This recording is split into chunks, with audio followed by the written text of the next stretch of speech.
Assalamualaikum warahmatullahi wabarakatuh. Perkenalkan, saya Hana Nurrohmah. Kembali lagi di Jari Cerdik. Kali ini Jari Cerdik ada sesuatu yang berbeda. Apa sesuatu yang berbeda ini? Karena kita masuk dalam program Parenting Room. Bincang-bincang ini tentunya bincang-bincang yang bukan gibah, bukan fitnah, tapi berfaedah. Nah, saya nggak sendirian, tapi saya ditemani oleh narasumber kita. Narasumber ini sangat berpengalaman. Siapa narasumber yang mau menemani saya ini? Langsung aja kita kenalan yuk. Nah, ini ada Ustadz Aziz Mustafa. Assalamualaikum Ustadz. Waalaikumsalam warahmatullahi wabarakatuh. Gimana nih kabarnya Ustadz? Alhamdulillah baik Mbak Ana. Sehat ya? Sehat. Alhamdulillah. Gini nih Tat, kita sekarang ada di program Parenting Room. Nah, boleh dong nanti kalau saya misalnya tanya-tanya dikit gitu. Boleh. Nah, gini nih, memahami pola asuh di kehidupan normal sebelum pandemi ini sangat dibutuhkan. Namun peran orang tua sangat terbantu oleh peran sekolah. Nah, apalagi sekolah zaman sekarang banyak yang semi full day atau bahkan sudah full day. Nah, akhirnya orang tua kalau dalam bahasa Jawanya pasrah bongkoan, gitu ya Tat ya. Iya. Nah, namun di pandemi ini anak-anak dikembalikan lagi ke orang tua. Dan sekarang pola asuh 80% menjadi milik orang tua kembali. Nah, bagaimana nih kira-kira Tat mempersiapkan diri untuk mengambil peran penuh terhadap pola asuh dan pendidikan bagi anak-anak ini? Terima kasih Mbak Ana. Ini sampai jumpa, selamat berjumpa Bapak Ibu pemirsa semuanya. Salam sehat selalu dan mudah-mudahan tetap bersemangat di suasana pandemi saat ini. Baik, terima kasih atas pertanyaannya Mbak Ana. Memang ini kami mulai terlebih dahulu tentang situasi persiapan orang tua di masa pandemi seperti ini. Kami akan mencoba memulai dulu mereview situasi pola asuh orang tua di masa-masa sebelum pandemi. Nah, saat ini memang kegiatan seperti ini, Parenting Room, ini kami merasa sangat dibutuhkan bagi para orang tua karena tidak semua orang tua memiliki persiapan ketika pola asuh itu perlu dikembalikan kepada mereka, terutama dalam hal pendidikan anak. Tadi sudah disampaikan oleh Mbak Ana bahwa sebelum masa pandemi ini, situasi pendidikan itu mengikuti kebutuhan masyarakat. Ya, mengikuti kebutuhan masyarakat. Orang tua semakin sibuk, kemudian menitipkan di sekolah-sekolah tertentu yang sesuai dengan visi misi mereka. Kemudian sekolah juga mengikuti tuntutan zaman modern, zaman-zaman sebelum pandemi ini. Ketika orang tua lebih sibuk, tidak punya waktu, maka sekolah akan menjawab dan mengikuti dengan program-program baru di mana pembelajaran itu tidak hanya 8 jam bahkan sampai 10 jam berada di sekolah. Nah, ini memang hampir seharian penuh itu anak berada di sekolah, sehingga pengawalan mulai dari penanaman karakter, sikap, strategi belajar itu hampir semuanya dijawab oleh sekolah dengan program-programnya mengingat kesibukan orang tua. Namun benar, setelah terjadi situasi pandemi seperti ini, kemudian kebijakan pemerintah, kebijakan umum itu mengharuskan anak-anak semuanya itu kembali ke rumah masing-masing bersama orang tua masing-masing, yang semuanya harus belajar di rumah, orang tua bekerja di rumah. Otomatis intensitas anak-anak dengan orang tua sekarang mulai luas waktunya kebersamaan mereka. Namun ya benar, karena situasi ini baru-baru kita melihat di awal pandemi kan bulan Maret ya, ini April, Mei, paling tidak 2-3 bulan ini ya. Orang tua sudah merasa banyak yang kewalahan. Nah, ini maka betul saat ini adalah waktunya orang tua itu harus mereview bagaimana mereka mempersiapkan diri, karena pandemi ini kapan berakhirnya kita semuanya tidak tahu. Kemudian kalaupun berakhir masih ada kebijakan new normal. Di new normal itu meskipun nanti anak-anak masuk sekolah pun kemungkinan masih dalam kondisi darurat. sehingga tetap waktu itu sepenuhnya berada di rumah. Nah, ini pada program ini kami mengajak kepada para orang tua untuk mereview kembali sebenarnya apa sih yang harus dilakukan orang tua ketika pola asuh itu harus kembali ke tangan mereka. Tentunya begini Mbak Ana, saat ini mungkin orang tua harus memikirkan ulang tujuan awal mereka berkeluarga dan siapa anak kita itu sebenarnya siapa, itu kita review ulang. Kita tentu mengacu pada pendidikan Islam, referensi kita adalah pendidikan Islam, kemudian juga kajian psikologi, bahwa kalau dalam Islam itu kita sangat akrab dengan hadis Rasulullah SAW, kullu mauludin yuladu ala fitrah fa'abawahu ayuhawidanihi ayumajisanihi ayunasironihi. Jadi setiap anak itu lahir dalam keadaan fitrah suci, maka orang tuanya lah, fa'abawahu, bapaknya lah nanti yang menentukan apakah dia menjadi seorang Yahudi, seorang Majusi maupun seorang Nasrani. Nah, ini sebenarnya dari awal itu dalam agama, dalam pendidikan agama Islam, wewenang penuh itu memang sebenarnya adalah milik orang tua. Jadi situasi ini sebenarnya adalah mengembalikan pola asuh itu ke fitrahnya. Madrasah utama ya. Madrasah utamanya yaitu orang tua. Nah, ketika situasi ini dipahami kembali oleh para orang tua, maka yang muncul nanti bukan keluhan sekarang. Mestinya bukan keluhan, bukan lagi masalah, karena sebenarnya ya memang kewenangan mereka untuk mengasuh anak-anak mereka. Jadi kalau situasi ini akhirnya membuat anak-anak di rumah, kemudian mereka justru malah stres, malah bingung, kan itu memang saat ini kita dipaksa untuk kembali mengambil alih hak kita sebagai kewajiban orang tua untuk mendidik anak-anaknya. Jadi seperti itu Mbak Ana. Ya. Kebijakan pemerintah ketika pandemi kita harus bekerja di rumah, belajar di rumah, stay at home, nggak boleh keluar Pak, kita di lockdown. Nah, ini membuat waktu antara anak dan orang tua ini untuk berinteraksi sangat banyak sekali. Ibaratnya dari buka mata sampai anak tutup mata itu ketemunya juga sama orang tua. Nah, sebab pandemi ini akan berakhir, ada tatanan baru yang tadi sudah Ustadz sampaikan, new normal. Nah, ini pasti akan membuat tatanan baru pada pola asuh pendidikan terhadap anak, ya kan ya. Apa yang terjadi jika orang tua ini tidak upgrade kemampuannya, tidak upgrade kemampuannya untuk mengasuh anak-anak mereka?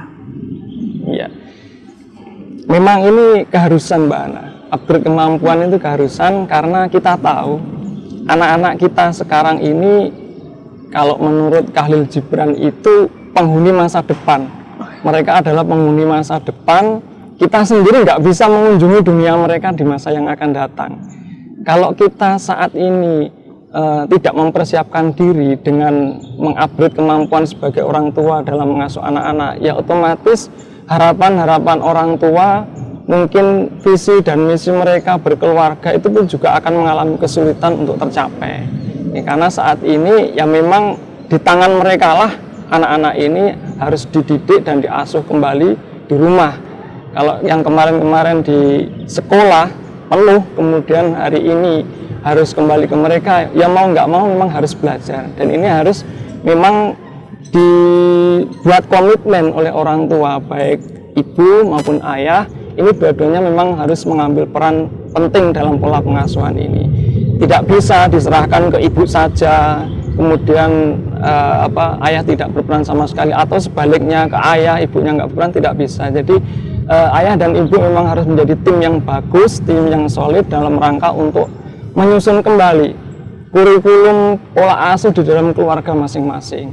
Kalaupun mengalami kesulitan, maka dengan adanya program ini Mbak Ana, diharapkan nanti orang tua bisa menambah wawasan, bisa sharing berbagai permasalahan yang sebelumnya tidak sempat untuk belajar, sebelumnya tidak sempat berpikir ke arah situ, namun mengalami kendala dengan bagaimana cara mengasuh anak-anak mereka, perihal pembiasaan karakternya, pola sikapnya di rumah, kemudian mendampingi belajar, pasti akan menemui hal-hal yang seperti itu. Jadi diharapkan melalui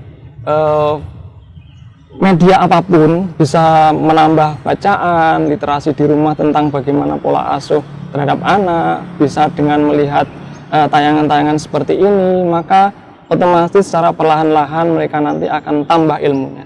Nah, kalau sudah di-upgrade seperti itu, insya Allah lebih siap daripada tidak sama sekali dan bingung mencari anak saya ini suruh ngasuh siapa, itu akan beda hasilnya kalau orang tua dari sekarang sudah mulai mempersiapkan diri. Ini seperti itu, Mbak Ana. Ya, jadi peran orang tua saat ini benar-benar dipertaruhkan ya Pak ya? Betul. Nah, gini, selama ini orang tua banyak yang sibuk dengan ekonomi, apalagi di saat pandemi ini memang apa-apa banyak yang ekonomi menurun nih. Nah, kalaupun pedagang juga banyak yang mengeluh nggak laku karena lockdown, juga pedagang-pedagang disuruh kembali lagi ke rumah, nggak boleh jualan. Nah, otomatis akan mempengaruhi ekonomi dari lingkungan kita dan mungkin di kita sendiri juga pengaruh ya, Tat ya. Nah, lantas bagaimana nih para orang tua ini memerankan diri sebagai pengasuh utama agar anak-anak tetap mendapatkan pendidikan, agar siap bermasyarakat di masa depan nanti? Baik, ya memang ini dilema yang berat ya, tidak hanya keluarga, tapi kayaknya pemerintah juga seperti itu. Di sisi lain, kehidupan ekonomi saat ini menjadi PR besar, karena jelas dengan adanya wabah ini perekonomian banyak yang turun. Kemudian di sisi lain ada wabah, ada penanganan kesehatan yang juga harus diperhatikan. Sementara orang tua di rumah di satu sisi juga harus berpikir bagaimana untuk mencukupi kebutuhan ekonomi rumah tangganya. Tapi di sisi lain mereka menerima kembali anak-anak yang harus diasuh penuh oleh mereka di rumah. Nah, ini tentu kalau tidak ada kerjasama yang baik dalam rumah tangga itu, maka tentu akan mengalami kesulitan. Namun kita kembali pada yang tadi sudah kami sampaikan di awal, Mbak Ana, bahwa ini mau nggak mau kan harus dijalani. Iya, betul. Ekonomi harus tetap jalan, tapi kan mereka juga tidak mau mengorbankan anak-anak mereka. Bayangkan dalam 1 tahun ini nanti kalau situasi seperti ini paling tidak belum tuntas, belum selesai, jadi masih berjalan kehidupan ini apa yang terjadi? Anak-anak kita saja mungkin sudah kita bisa merasakan sebagai orang tua 2 bulan yang kemarin di awal pandemi itu saja tentu permasalahan berkaitan dengan pola hidup anak-anak di rumah itu sudah membuat pusing. Tapi kalau itu nanti tidak ditertangani, nggak segera difikirkan orang tua ke depannya dan hanya menunggu bagaimana sekolah itu nanti, tentu 1 tahun ini akan membentuk kepribadian mereka yang mungkin tidak kita harapkan. Jadi dari sekarang tidak perlu menunggu nanti, orang tua harus mempersiapkan ini. Kami kira untuk permasalahan ekonomi dan pendidikan ini menjadi permasalahan umum semua keluarga. Kemudian yang harus dipikirkan adalah saat ini tentu keluarga itu punya skala prioritas, punya standar, mungkin dari standar ekonomi yang dulunya serba turah-turah ya bahasa Jawanya, turah-turahnya atau agak sedikit berlebihan gaya hidupnya kan bisa dikurangi tentu dengan bagaimana kebutuhan pokok itu bisa terpenuhi terlebih dahulu, sehingga tidak full dalam rumah tangga itu orang tua hanya memikirkan bagaimana ekonomi itu cukup itu saja, tidak, sehingga anaknya tidak terpikirkan. Jadi ini harus bersama-sama. Kalau tanggung jawab ini sudah mulai dipikirkan, disusun bersama, dimusyawarahkan antara orang tua yaitu ibu dan ayah, suami istri, itu insya Allah selalu ada jalan keluar. Karena Allah kan berjanji, Mbak Ana, inna ma'al usri yusra, setiap ada kesulitan itu ada kemudahan, dan bukan setelah kesulitan loh ya, inna ma'al usri yusra, bersama kesulitan, bersama. Jadi kemudahan itu pasti akan muncul, satu akan paket gitu ya, Pak, satu paket, tidak setelah kesulitan ada kemudahan enggak, tapi bersama kesulitan selalu ada kemudahan. Dan sebagai umat Islam kita harus yakin itu. Dan kalau komunikasi baik itu terjalin, insya Allah selalu akan ada jalan keluar dan kemudahan bagi setiap keluarga. Ya, intinya berpegang teguh aja sama pedoman janji Allah itu pasti gitu ya, Ustaz, iya, betul Mbak. Ya. Ngomong-ngomong, apa sih tujuan berkeluarga itu sebenarnya, Tat? Iya, ya tidak ada salahnya di forum ini kita membahas sedikit tentang tujuan membentuk keluarga. Referensi kita di beberapa literatur pendidikan Islam itu sebenarnya sangat banyak, Mbak Ana. Cuman ini kami mengutip pendapat dari salah satu ahli pendidikan Islam, yaitu Abdurrahman An-Nahlawi. Beliau An-Nahlawi ini memberikan paparan tentang tujuan membentuk keluarga, supaya ini juga menjadi referensi para orang tua, supaya dari sini nanti muncul motivasi untuk merumuskan kembali visi dan misi mereka berkeluarga.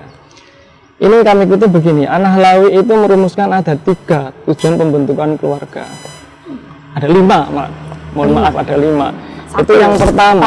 Iya, yang pertama itu keluarga itu dibentuk untuk menegakkan syariat Islam dalam setiap urusan rumah tangga. Masya Allah. Jadi kalau kita beragama Islam dan taat pada Allah, tentu tidak bisa dalam rumah tangga itu di setiap urusan diselesaikan dengan pokoknya suami atau pokoknya istri, harus ikut istri, harus ikut suami, enggak.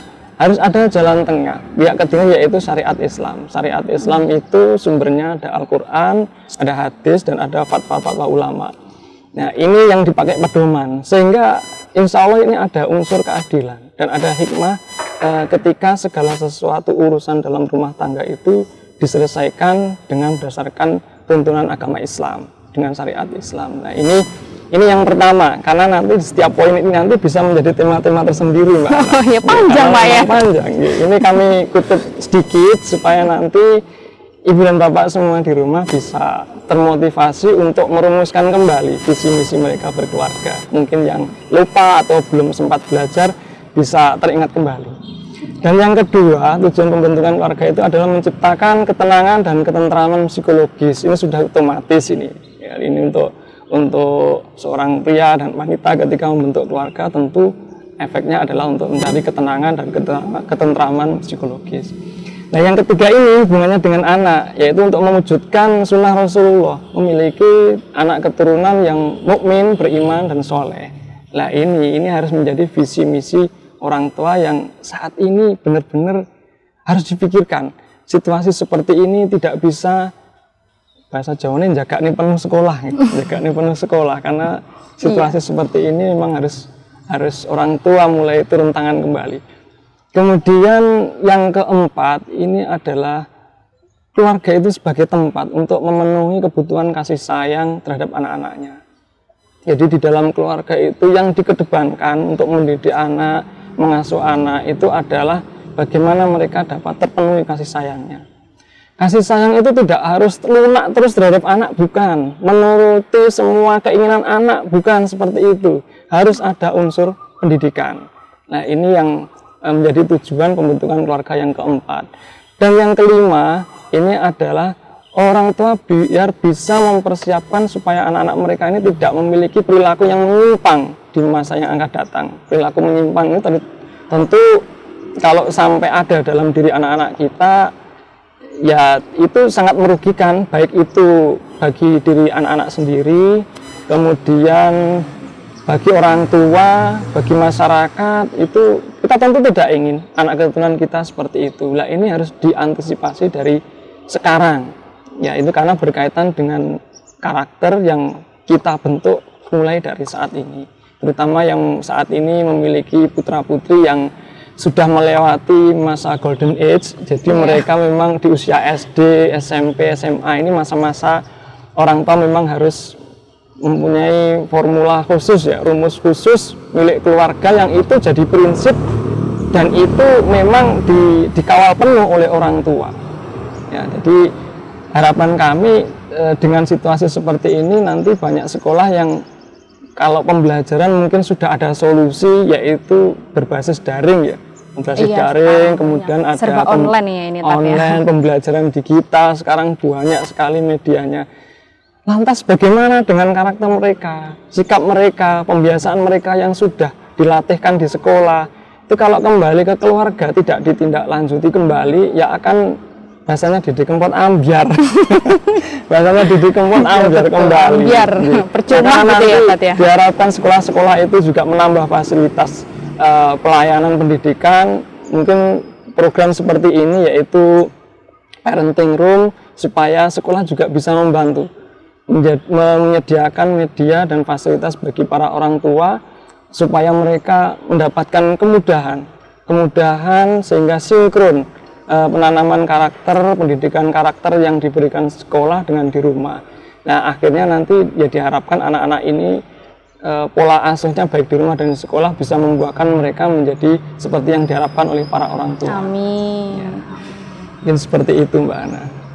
Iya, berarti dari obrolan kita yang tadi saya tangkap, intinya itu kembali lagi ke skala prioritas gitu ya, Tat, ya. Mau yang diprioritaskan apa, anak apa nih gitu kan? Apa dua-duanya? Iya, tergantung bagaimana saja. Iya, bagaimana kita mengaturnya kan ya. Iya. Nah, kalaupun terjadi sesuatu hal yang di tengah perjalanan terjadi suatu masalah, nggak mungkin dalam keluarga tidak ada masalah, nggak mungkin kan ya. Nah, itu kembali lagi ke Al-Quran, hadis, dan tadi fatwa-fatwa ulama. Bener gitu nggak, Tat? Betul.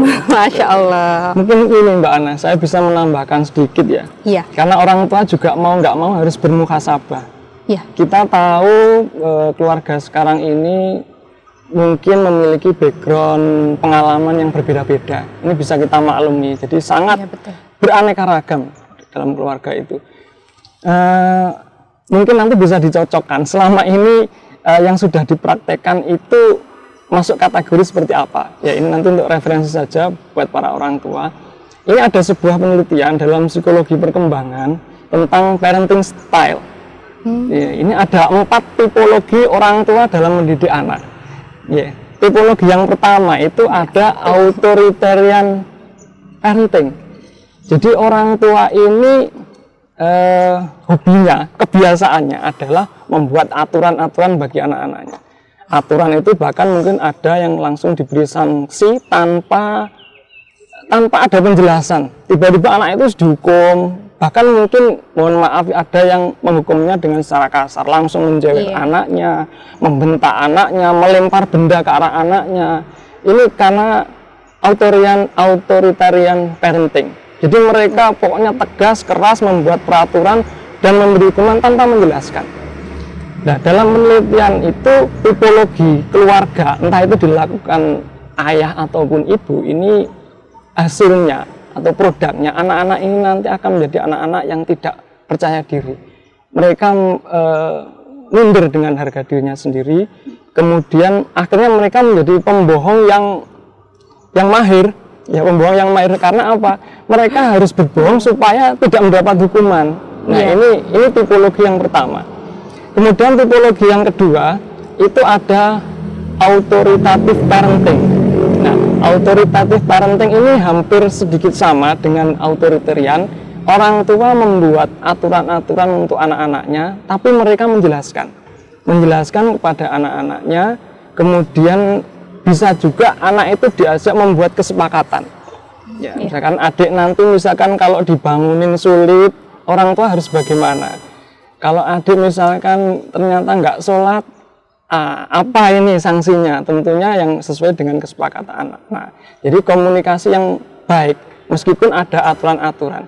Nah, ini ternyata hasilnya membuat anak-anak itu secara akademik ketika bersekolah itu mereka punya kepercayaan diri, tapi mereka masih gampangannya kalau di kelas itu menjadi murid, siswa atau anak yang mudah diatur karena mereka manut.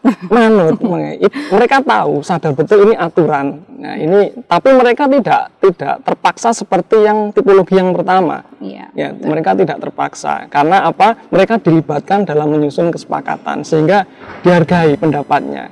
Nah, ini yang tipologi kedua.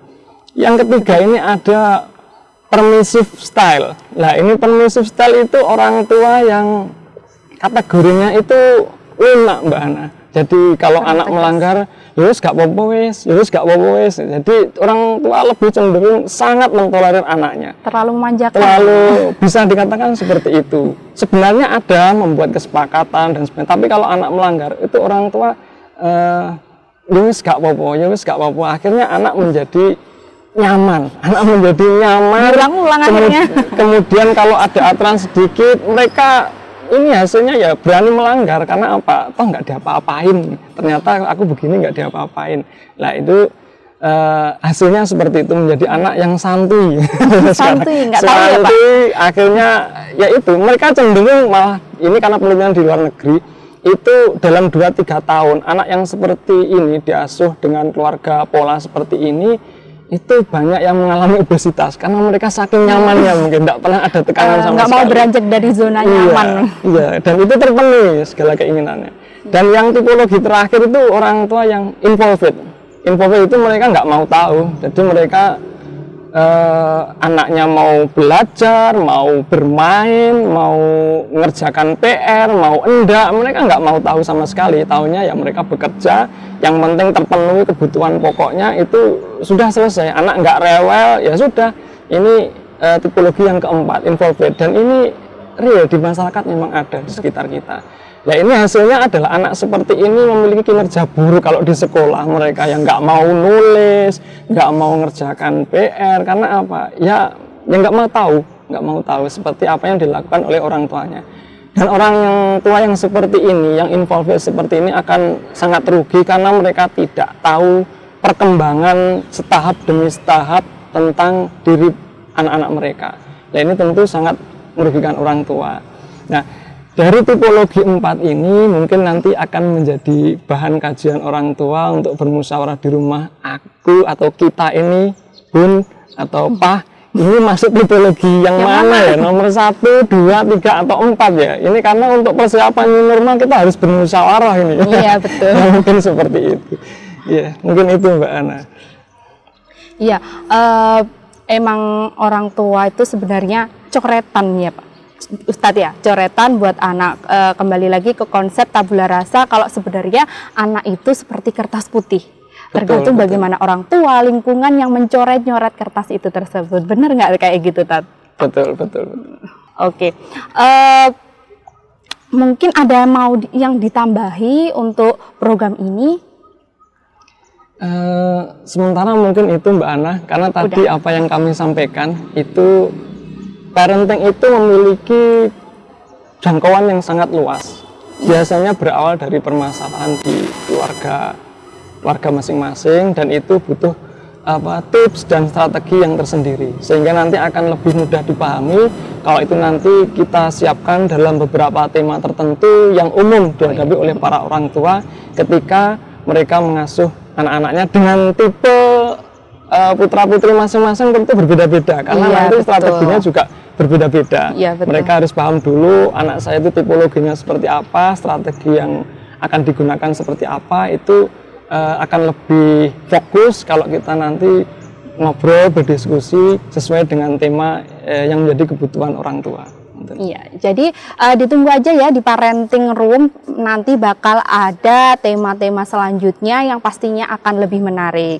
Oke, kalau gitu kita udahin aja ya Tat ya. Mungkin nanti kita ketemu lagi dengan tema-tema yang berbeda, tentunya tema-tema yang lebih menarik daripada saat ini. Nah, dengan narasumber yang jauh lebih berpengalaman lagi. Oke, terima kasih dari saya. Cukup sekian. Wassalamualaikum warahmatullahi wabarakatuh.